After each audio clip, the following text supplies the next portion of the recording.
नमस्कार, आप देख रहे हैं न्यूज इंडिया। आपके साथ मैं दीपिका सिंह। करेंगे खबरों की शुरुआत बड़ी खबर के साथ। झारखंड के सीएम को ईडी का समन जारी हुआ है। हेमंत सोरेन के घर पर ईडी की टीम पहुंची है। ईडी ने आपको बता दें कि हेमंत सोरेन को 10वीं बार समन भेजा है।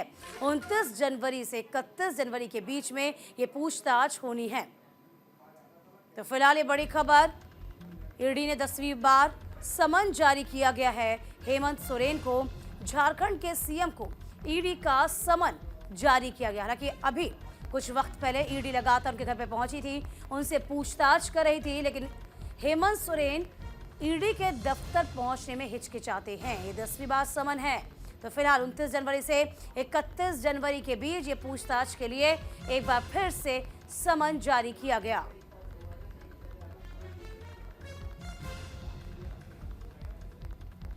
तो लगातार आपको बता दें कि समन जारी होने के बावजूद भी हेमंत सोरेन लगातार इस पूरे मामले को, इस पूरी बात को टालते नजर आते हैं। एक बार फिर से समन जारी किया गया है।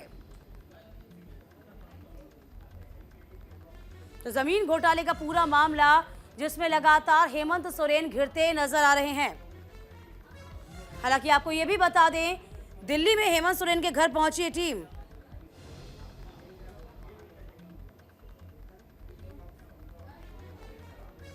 तो जमीन घोटाले से जुड़ा पूरा मामला। इस बीच आपको बता दें, मुख्यमंत्री हेमंत सोरेन की मुश्किलें लगातार बढ़ गई हैं, क्योंकि लगातार जांच एजेंसी ईडी पूछताछ के लिए उनके दिल्ली आवास घर पर पहुंची है। और ये देखिए, हम लगातार तस्वीरें भी आप तक साझा कर रहे हैं, जानकारी दे रहे हैं किस तरीके से एक बार फिर से उनको समन जारी किया गया। फिर से उनसे दिल्ली स्थित आवास पर पूछताछ की जानी है। तो उनको 31 जनवरी की बात बता दें, आपको 1 बजे का वक्त निर्धारित किया गया है। जेएमएम ने 3:30 बजे प्रेस कॉन्फ्रेंस भी इस बाबत बुलाई है। देखिए, कुछ ही देर में जेएमएम की प्रेस कॉन्फ्रेंस भी होनी है। हालांकि इस पूरी कॉन्फ्रेंस में पार्टी का पक्ष क्या है वो भी बहुत जल्द साफ हो जाएगा। लेकिन ये बड़ी खबर इस वक्त की, जहां ईडी ने हेमंत सोरेन को 10वीं बार समन भेजा है। देखिए,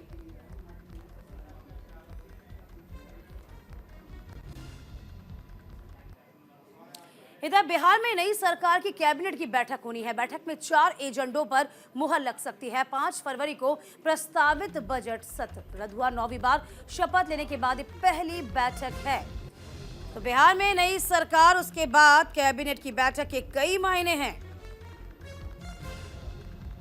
तो फिलहाल देखिए, 5 फरवरी को जो प्रस्तावित बजट था वो टाल दिया गया है। 9वीं बार शपथ लेने के बाद पहली बार बैठक बेहद खास मानी जा रही है।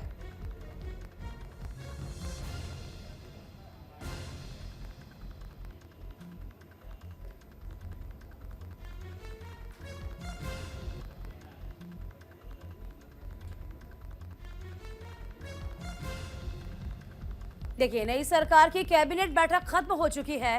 कई बड़े प्रस्तावों पर मुहर लगी है, जिसमें 4 अहम प्रस्ताव बताए जा रहे हैं जिन पर सहमति बनी है।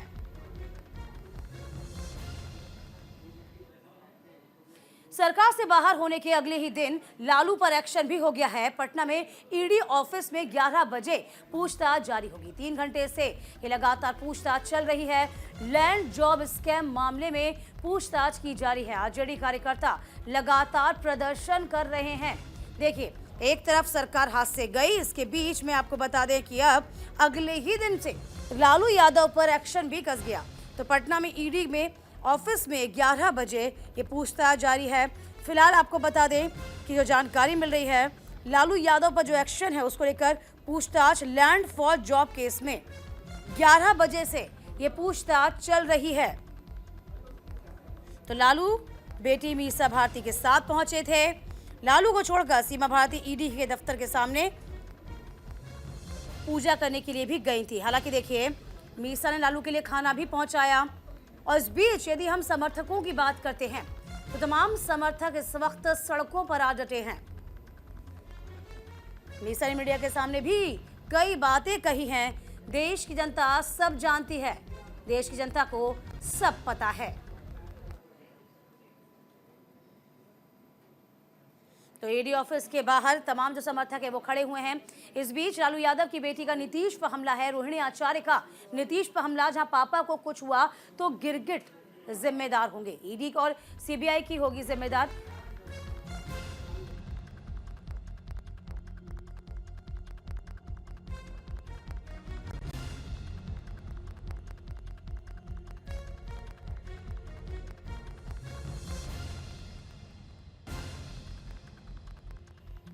पता है पापा की हालत कैसी है, बिना मदद के वे चल भी नहीं सकते।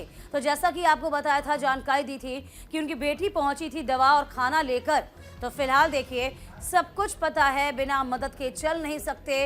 ये ट्वीट भी किया, यदि कुछ होता है पापा को, यानी कि लालू प्रसाद यादव को, तो नीतीश पर हमला भी बोल दिया है रोहिणी आचार्य का।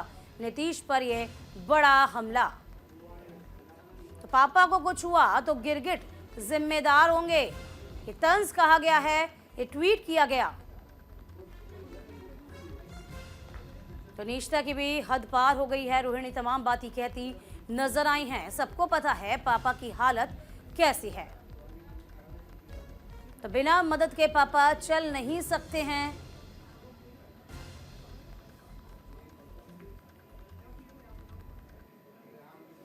इधर ईडी की कार्रवाई के बाद सियासी बयानबाजी भी तेज हो गई है। एक तरफ बीजेपी जहां भ्रष्टाचार को लेकर लालू यादव पर हमला बोल रही है, तो दूसरी तरफ आरजेडी बीजेपी के जांच एजेंसी का गलत इस्तेमाल करने का आरोप लगातार लगा रही है। यानी कि बीजेपी आरोप के घेरे में आ चुकी है।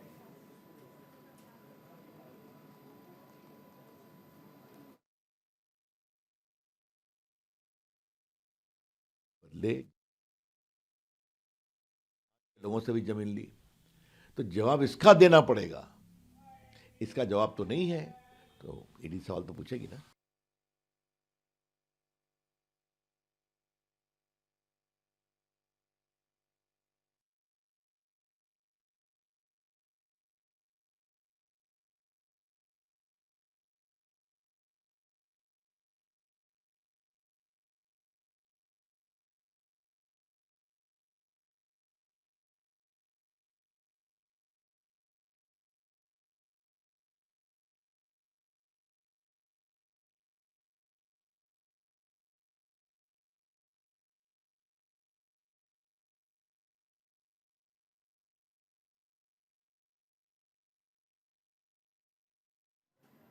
तो लालू प्रसाद यादव पर तमाम बातें सामने आई है। हालांकि अब बयानबाजी का दौर भी शुरू हो गया है।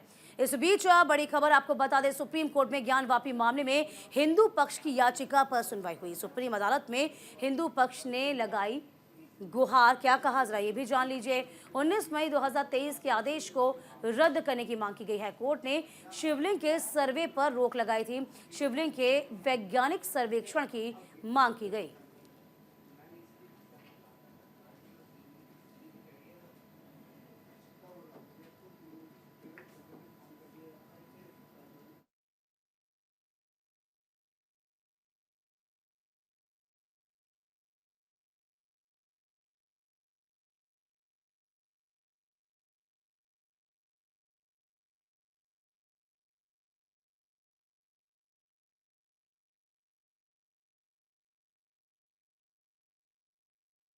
आपको बता दें, ये बड़ी खबर, जहां सुप्रीम कोर्ट में ज्ञानवापी मामले पर हिंदू पक्ष की याचिका, जहां सुप्रीम अदालत में हिंदू पक्ष ने गुहार लगाई है। सुप्रीम कोर्ट में ज्ञानवापी मामले पर हिंदू पक्ष की याचिका, जिसमें सुप्रीम कोर्ट से लगातार गुहार लगाई है। और इसी को लेकर आपको बता दें कि 19 मई 2023 के आदेश को रद्द करने की ये मांग की गई है। कोर्ट ने शिवलिंग के सर्वे पर रोक लगा दी थी। तो शिवलिंग के वैज्ञानिक सर्वेक्षण की मांग लगातार हिंदू पक्ष की ओर से की जाने लगी थी।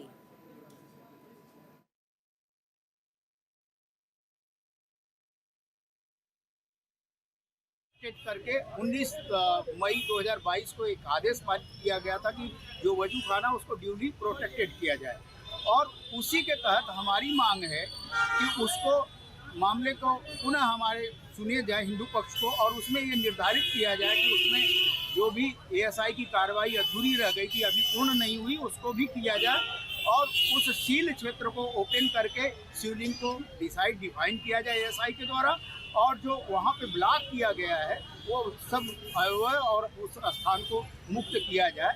इसी संदर्भ में हमारी याचिका सुप्रीम कोर्ट में उसी की सुनवाई नियत है। सुप्रीम कोर्ट ने ड्यूली प्रोटेक्टेड करके 19 मई 2022 को एक आदेश पारित किया गया था कि जो वजू खाना उसको ड्यूली प्रोटेक्टेड किया जाए, और उसी के तहत हमारी मांग है कि उसको मामले को पुनः हमारे सुने जाए हिंदू पक्ष को, और उसमें ये निर्धारित किया जाए कि उसमें जो भी एएसआई की कार्रवाई अधूरी रह गई थी, अभी पूर्ण नहीं हुई, उसको भी किया जाए, और उस सील क्षेत्र को ओपन करके शिवलिंग को डिफाइन किया जाए एएसआई के द्वारा, और जो वहाँ पे ब्लॉक किया गया है वो सब अवयव और उस स्थान को मुक्त किया जाए। इसी संदर्भ में हमारी याचिका सुप्रीम कोर्ट में उसी की सुनवाई नियत है। इधर श्री कृष्ण जन्मभूमि शाही ईदगाह मस्जिद विवाद पर सुप्रीम कोर्ट ने कमिश्नर नियुक्ति पर फैसला सुनाया है। सुप्रीम कोर्ट ने नियुक्ति पर लगी रोक को बढ़ा दिया है। अगली सुनवाई तक ये आदेश जारी रहेगा, ये सुप्रीम आदेश जारी रहेगा। हाई कोर्ट ने कोर्ट कमिश्नर नियुक्त का आदेश दिया था, यानी कि ये नियुक्ति का आदेश दिया था। अब साफ तौर पे आपको बता दें, अगली सुनवाई तक के लिए रोक लगा दी गई है। तो श्री कृष्ण जन्मभूमि का पूरा मामला सुप्रीम कोर्ट ने कमिश्नर नियुक्ति पर यह फैसला सुनाया है।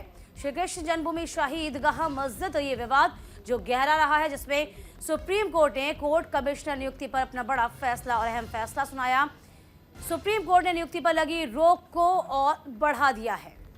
तो अगली सुनवाई तक इस आदेश को जारी रखा जाएगा।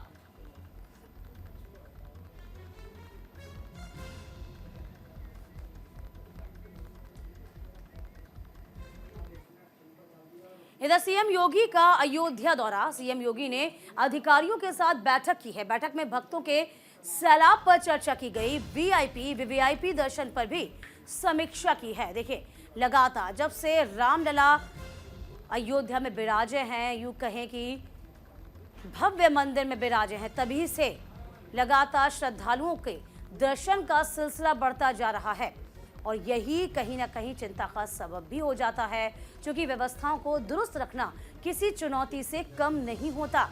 हालांकि लगातार सीएम योगी आदित्यनाथ इस पर नजर बनाए हुए हैं।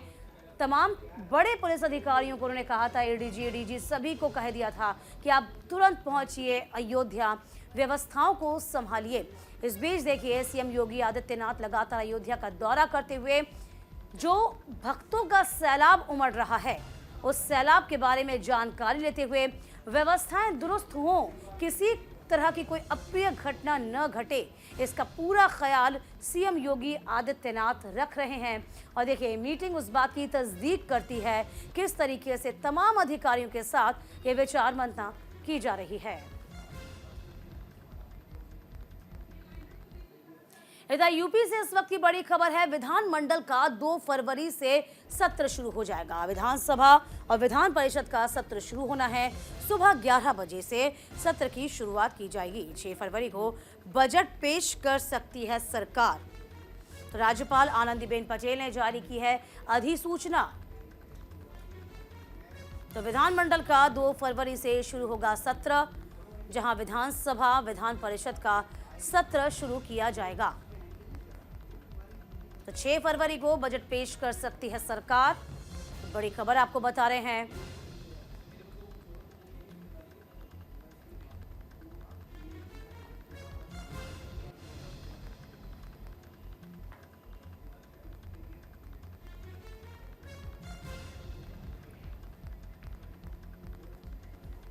इधर अगली खबर है मालदीव से, जहां पर संसद में जमकर लात भूसे चल गए। संसद में सांसदों के बीच में जमकर मारपीट हुई है। सत्तारूढ़ और विपक्षी सांसदों के बीच मारपीट हुई, जिसमें कैबिनेट मंत्रियों की संसदीय मंजूरी पर सवाल खड़े हुए। मालदीव की संसद में रविवार को जमकर लात भूसे चलने की बात सामने आई। राष्ट्रपति मोहम्मद मुइज्जू के कैबिनेट मंत्रियों के लिए संसदीय मंजूरी देने के लिए विशेष सत्र को बुलाया गया था, जहां विपक्ष ने बिना अनुमति के कैबिनेट मंत्रियों की नियुक्ति को लेकर जमकर विरोध किया। विशेष सत्र के दौरान सत्तारूढ़ गठबंधन पीपल्स नेशनल कांग्रेस यानी कि PNC और प्रोग्रेसिव पार्टी ऑफ मालदीव यानी कि पीपीएम और विपक्षी मालदीवियन डेमोक्रेटिक पार्टी यानी कि एमडीपी के सांसदों के बीच जमकर मारपीट हुई। राष्ट्रपति मोहम्मद मुइज्जू के मुख्य सलाहकार डॉक्टर और आपको बता दें पीएसी अध्यक्ष अब्दुल रहीम अब्दुल्ला ने मंत्रियों की नियुक्तियों को बचाव भी किया, लेकिन विपक्षी सांसदों ने उनका जमकर विरोध किया।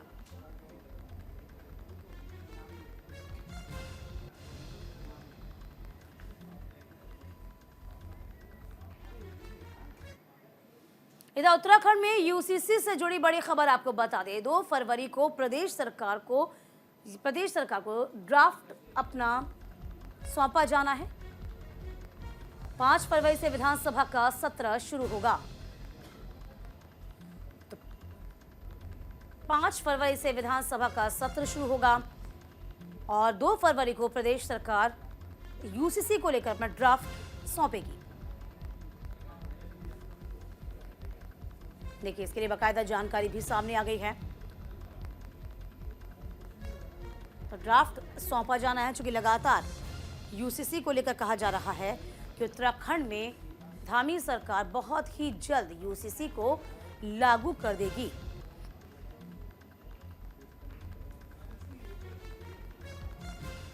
तो इसी को लागू किया जा रहा है। ये बड़ी खबर आपको बता रहे हैं, बड़ी जानकारी आप तक साझा, जहां पर लंबे अरसे तक ये सोचा जा रहा था, विचार किया जा रहा था कि आखिरकार कब यहां पर ड्राफ्ट को सौंपा जाएगा, किस तरीके से ड्राफ्ट होगा, क्या कुछ मुख्य बिंदु होंगे। देखिए, बहुत ही जल्द वो तस्वीर भी साफ हो जाएगी।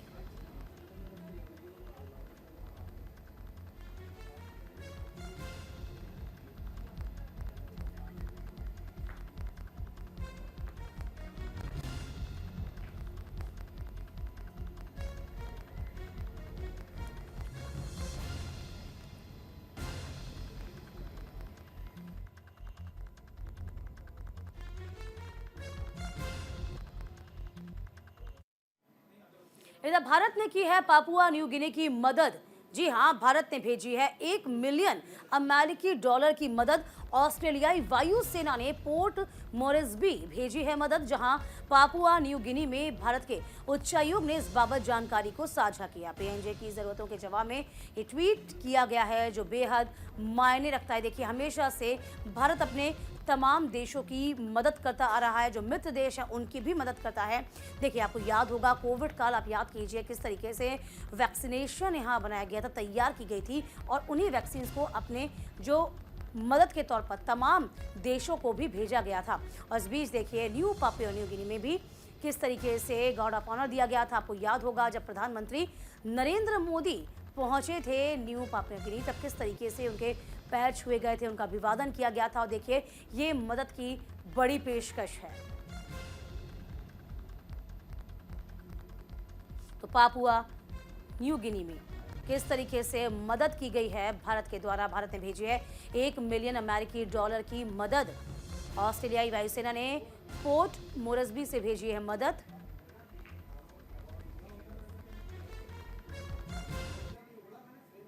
इधर परीक्षा पे चर्चा में देश भर से छात्र जुड़े हैं। पीएम ने छात्रों और शिक्षकों से इस बीच संवाद किया। 2 करोड़ छात्रों को परीक्षा का मंत्र भी दिया। पीएम ने बताया एग्जाम स्ट्रेस को दूर करने के तमाम उपाय। भारत मंडपम में कार्यक्रम का आयोजन किया गया था। तस्वीर देखिए, भव्य तस्वीर।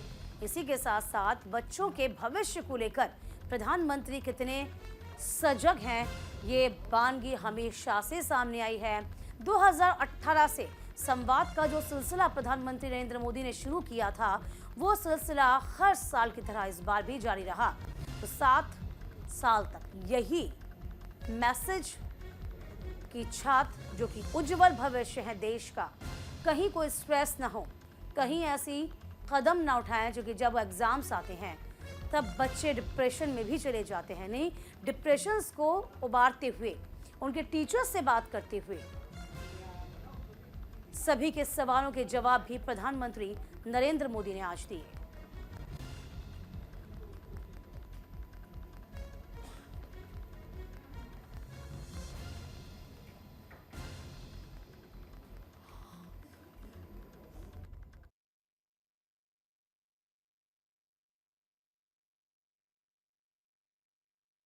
है तो मन से आप तैयार करते हैं तो धीरे धीरे तो लगता है, पहुंचने के बाद कभी लगता है यार मैंने तो सोचा था उससे तो ठंड कम है, क्योंकि आपने मन से तय कर लिया है। दबाव को हमने अपने तरीके से मन से एक बार इस स्थिति से जीतना है, ये तो संकल्प करना होता है। मैं अपने दोस्त में से ईर्ष्या भाव के बजाय उसके सामर्थ्य को ढूंढने का प्रयास करना चाहिए। उसके अंदर अगर मैथमेटिक्स में एक्सपर्टाइज है, मेरी कम है, मेरे टीचर से ज्यादा अगर मेरा दोस्त मुझे मैथमेटिक्स में मदद करेगा तो वो मेरी साइकी समझ करके करेगा, और हो सकता है मैं भी उसी की तरह मैथमेटिक्स में आगे जाऊंगा। वो अगर लैंग्वेज में वीक है और मैं लैंग्वेज में मजबूत हूं, मैं अगर लैंग्वेज में उसकी मदद करता हूं तो हम दोनों को एक दूसरे की ताकत जोड़ेगी और हम अधिक सामर्थ्यवान बनेंगे। और इसी के साथ इस बुलेटिन में अभी के लिए बस इतना ही।